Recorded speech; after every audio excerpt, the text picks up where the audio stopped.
السلام علیکم۔ یہ ہے اردو ایکشن ٹیلز۔ آپ سب سے گزارش ہے کہ اس ویڈیو کو لائک اور شیئر کریں اور میرے چینل کو سبسکرائب کریں۔ یہ ہے ماریو پوزو کا شاہکار ناول گاڈ فادر۔ مترجم محمود احمد مودی۔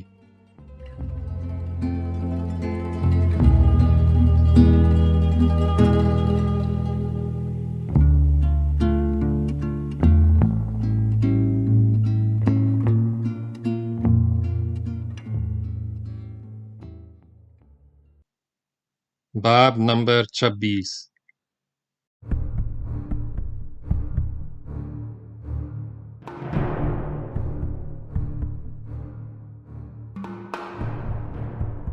فرینچ ہاسپٹل زیادہ بڑا نہیں تھا۔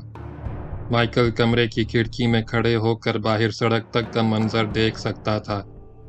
ہسپتال میں داخل ہونے کا ایک ہی دروازہ تھا اور وہ بھی مائیکل کی نظر میں تھا۔ ہسپتال میں داخل ہونے والے کسی بھی شخص کو وہ آسانی سے دیکھ سکتا تھا۔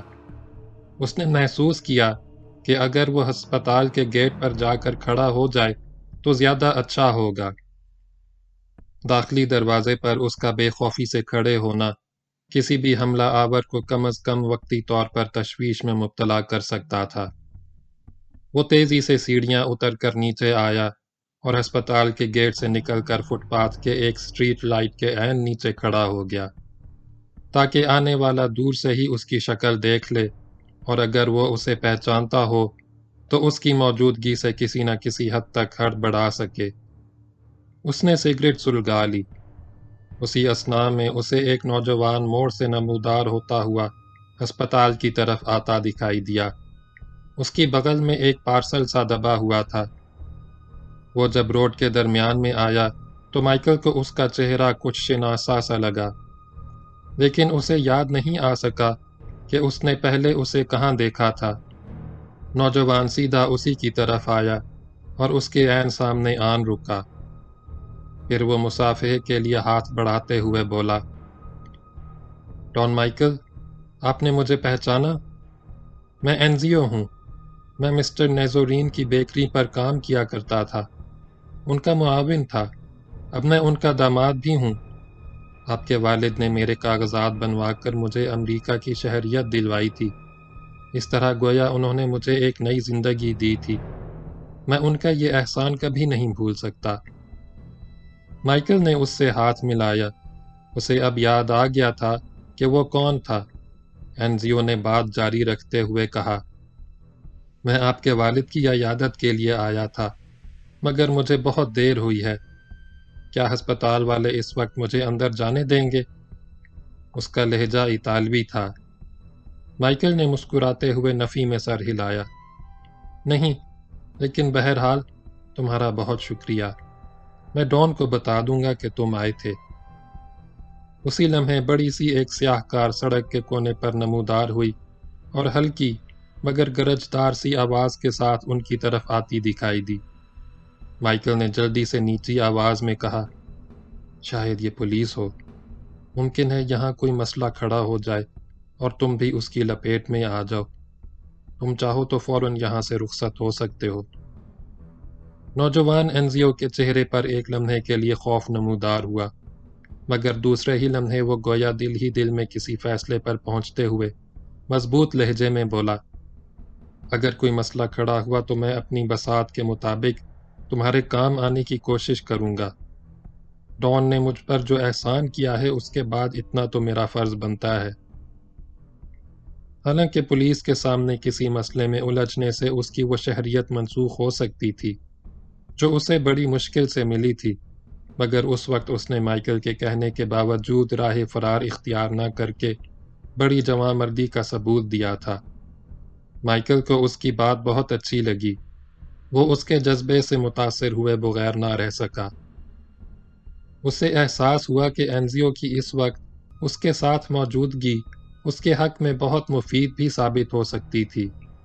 اسے خیال آیا تھا کہ عین ممکن ہے اس سیاہ کار میں پولیس کی بجائے سولوزو کے آدمی ہوں۔ وہ دروازے پر دو نوجوانوں کو کھڑے دیکھ کر خوفزدہ ہو گئے تھے اور اپنے ارادوں پر عمل درآمد کا ارادہ ملتوی کر سکتے تھے۔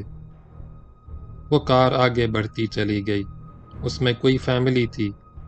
ان لوگوں نے اسپتال کی طرف آنکھ اٹھا کر بھی نہیں دیکھا۔ مائیکل کے تنے ہوئے اعصاب کچھ ڈھیلے پڑ گئے۔ اس نے انزیو کو بھی ایک سگریٹ سلگا کر دیا۔ دونوں نوجوان اسٹریٹ لائٹ کے نیچے کھڑے ہو کے کش لیتے رہے۔ وہ دونوں سگریٹ تقریباً ختم کر چکے تھے جب ایک اور بڑی سی سیاہ کار سڑک پر نمودار ہو کر ان کی طرف مڑتی نظر آئی۔ اس کی رفتار بے حد کم تھی اور وہ فٹ پاتھ سے تقریباً لگ کر چل رہی تھی۔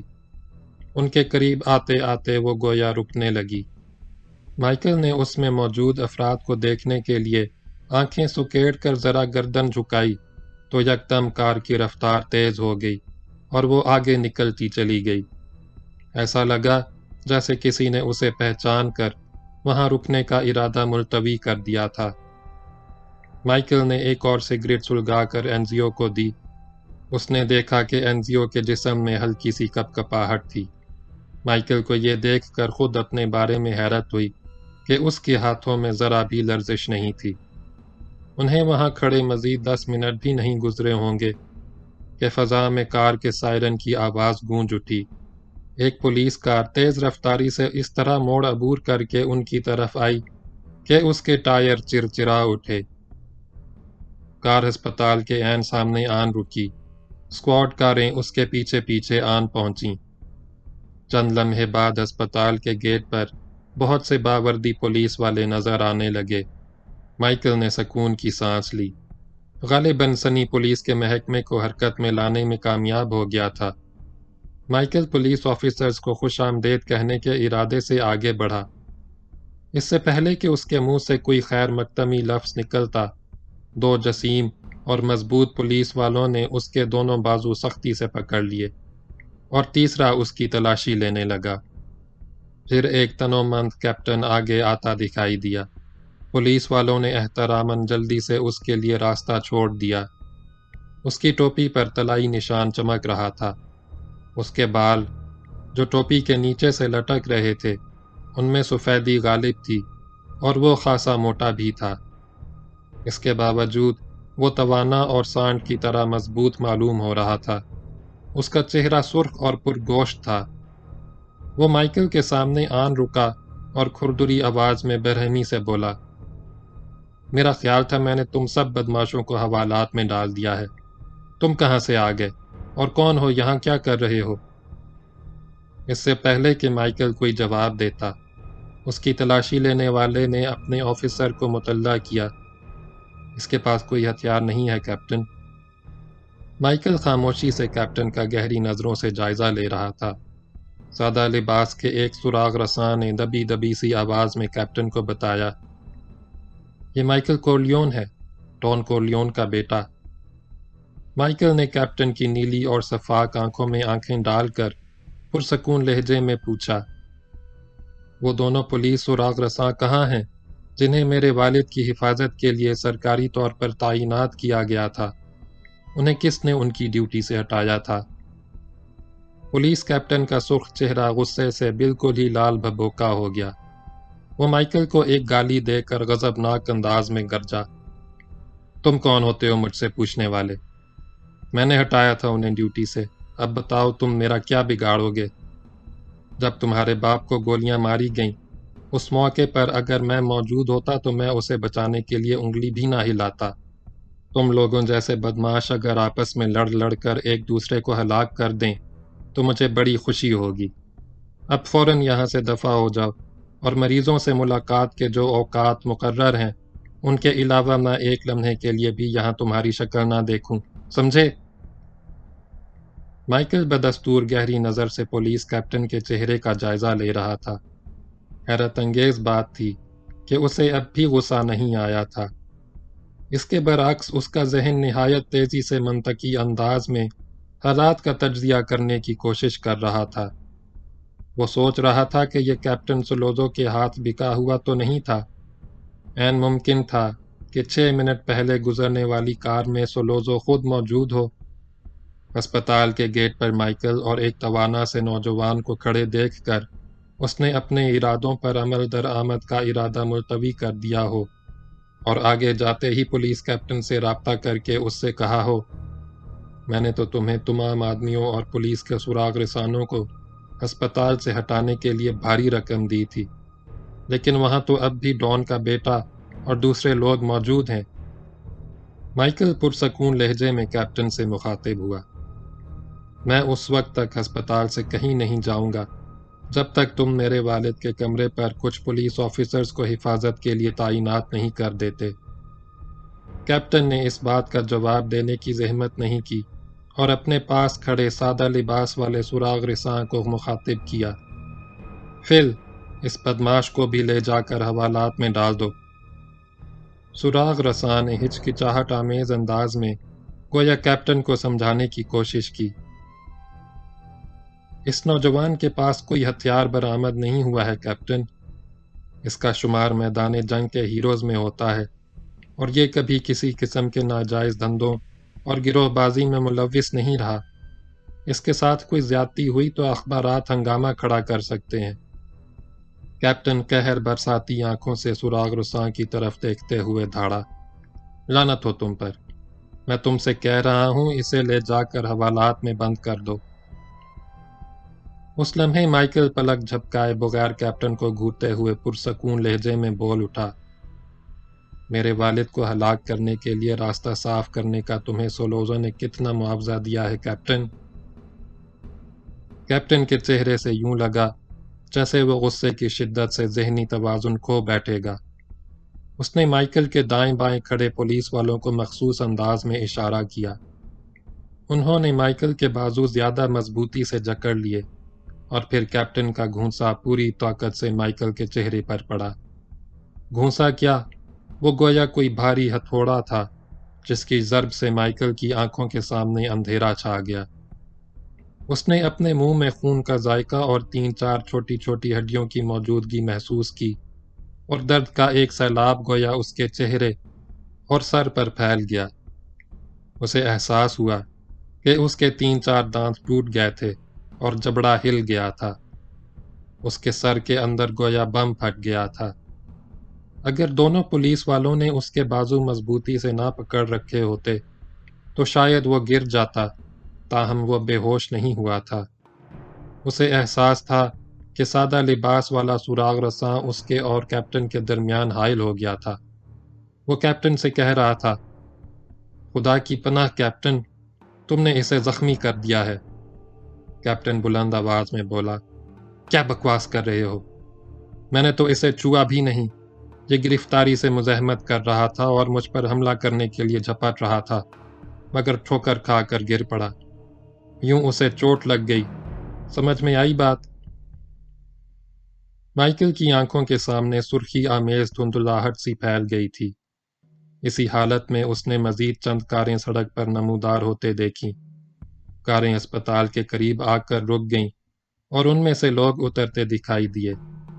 ان میں ایک کو مائیکل نے پہچان لیا، وہ مینزا کا وکیل تھا۔ وہ سخت پر اعتماد لہجے میں کیپٹن سے بات کرنے لگا۔ کورلیون فیملی نے ڈان کورلیون کی حفاظت کے لیے چند پرائیویٹ سراغ رسانوں کی خدمات حاصل کی ہیں، وکیل کہہ رہا تھا، جو میرے ساتھ آئے ہیں، ان کے پاس جو ہتھیار ہیں ان کے لائسنس بھی ان کے پاس ہیں۔ اگر تم نے انہیں گرفتار کیا تو تمہیں صبح جج کے سامنے پیش ہو کر اپنے اس اقدام کی وضاحت کرنی ہوگی۔ پھر وکیل نے مائیکل کے لہو میں لتھڑے ہوئے چہرے کی طرف دیکھا اور اس سے مخاطب ہوا، تمہارے ساتھ جس نے بھی یہ سلوک کیا ہے، کیا تم اس کے خلاف باضابطہ طور پر رپورٹ کرانا چاہتے ہو؟ مائیکل نے بولنا چاہا تو اسے اس میں شدید دشواری پیش آئی۔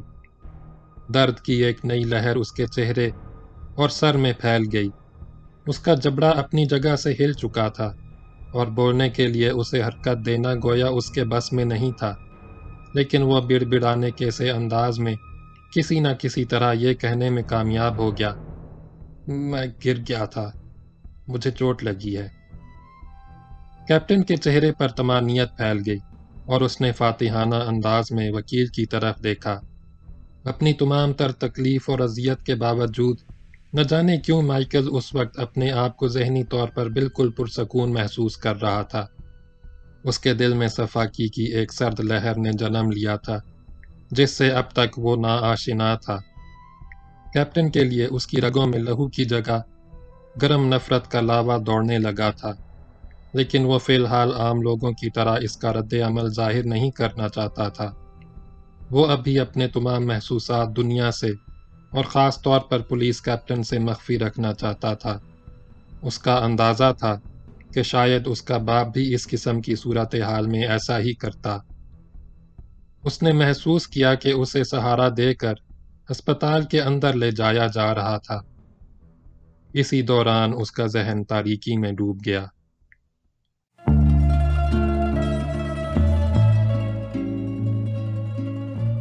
باب نمبر 27 اگلی ویڈیو میں سنیں۔